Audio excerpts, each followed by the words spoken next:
تین جانور گھر میں دولت لاتے ہیں جبکہ تین جانور گھر میں غربت لاتے ہیں۔ محترم ناظرین، اسلامی تعلیمات کے مطابق تین جانور ایسے ہیں جو کہ اگر گھر میں آ کر رہنے لگ جائیں تو ان کا گھر میں آ کر رہنا بہت ہی مبارک ہوتا ہے۔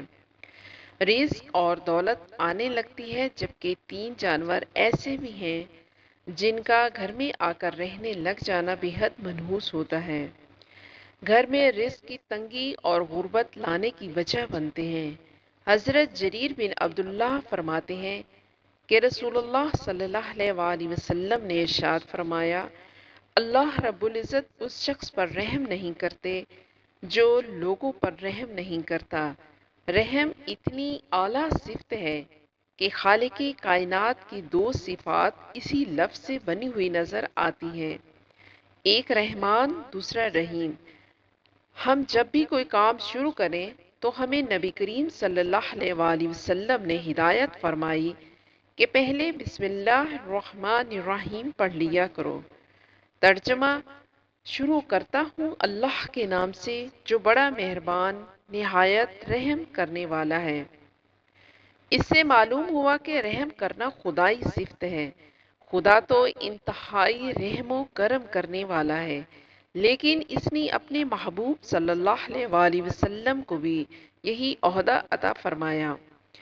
ترجمہ: اور ہم نے آپ کو تمام جہانوں کے لیے رحمت بنا کر بھیجا۔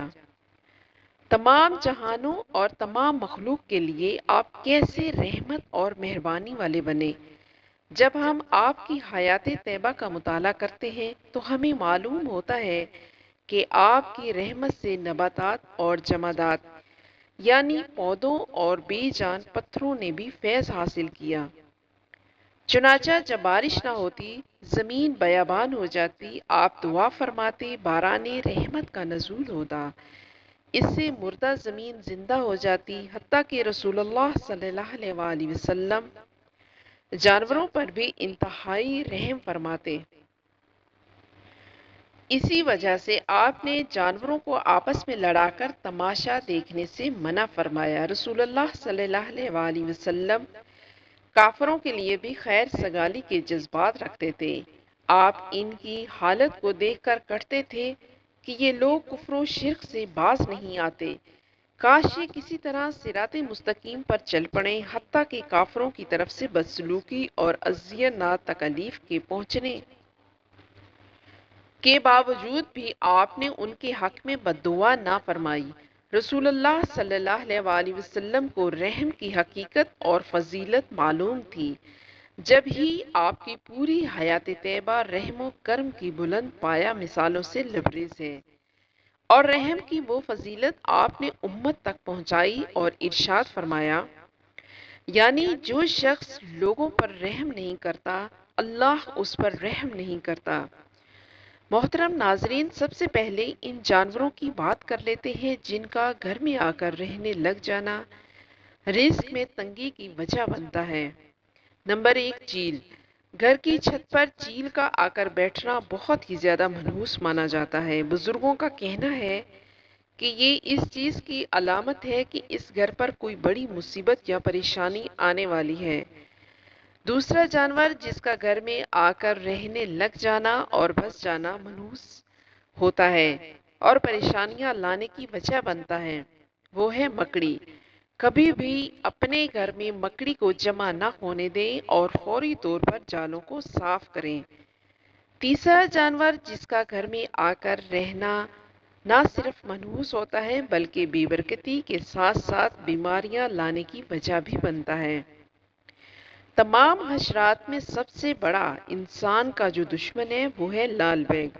یہ ہر وقت انسان کو نقصان پہنچانے کی کوشش میں رہتا ہے، اس لیے اگر زیادہ تعداد میں لال بیگ گھر میں آ کر رہنا شروع ہو گئی ہے تو فوری طور پر کوشش کریں کہ ان لال بیگوں کا خاتمہ کیا جا سکے۔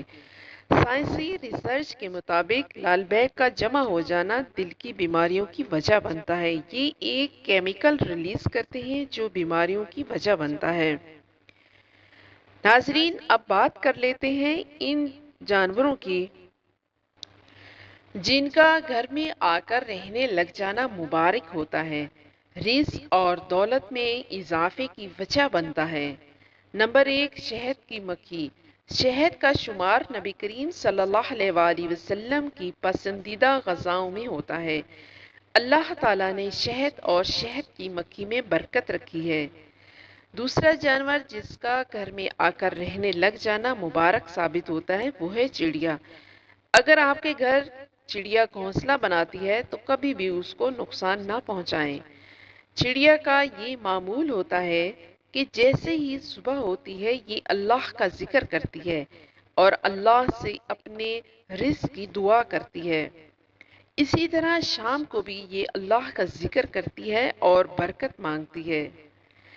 اسی لیے جہاں پر وہ رہتی ہے وہ جگہ بھی مبارک بن جاتی ہے اور بابرکت بن جاتی ہے۔